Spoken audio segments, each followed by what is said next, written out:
Кесибин тандап алууда ата энем каршылык көрсөткөн. Ошол мекен коргоочусу болуп, бул кыйын жумуш.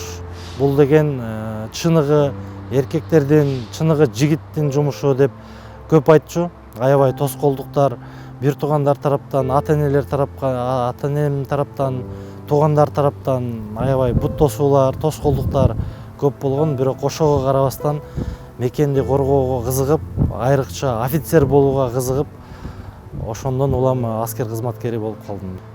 Командир болуп эмгектенүү аябай жоопкерчиликтүү.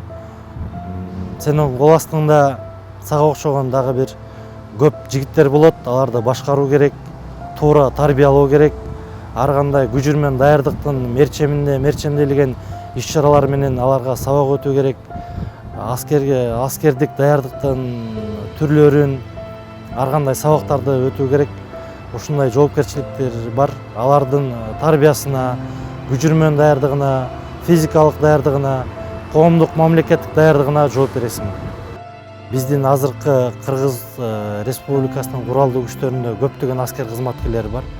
Жана алар аябай тартиптүү, күжүрмөн даярдыктагы жигиттер. Ар кандай мамлекеттик эл аралык машыгууларга, эл аралык курстан өтүп даярдоолорго катышып жүрөт. Ар дайым эле тала окуу жайында жүрөбүз.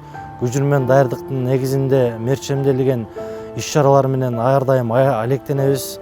Бул аскер бөлүк атайын багыттагы бригада болуп эсептелет. Биз өлкөнүн кайсыл жеринде, качан болбосун, кайсыл жерде болбосун, кооптуу бир жумуш болуп калса, күжүрмөн тапшырма болуп калса, ошол күжүрмөн тапшырмаларды аткаруусу менен, өзгөчө айта кетсек, аба десанттык даярдык болот бизде. Аба десанттык даярдыгы күчтүүлүгү менен ар кандай күжүрмөн тапшырмаларды аткаруусу менен айырмаланат башка аскер бөлүктөрдөн.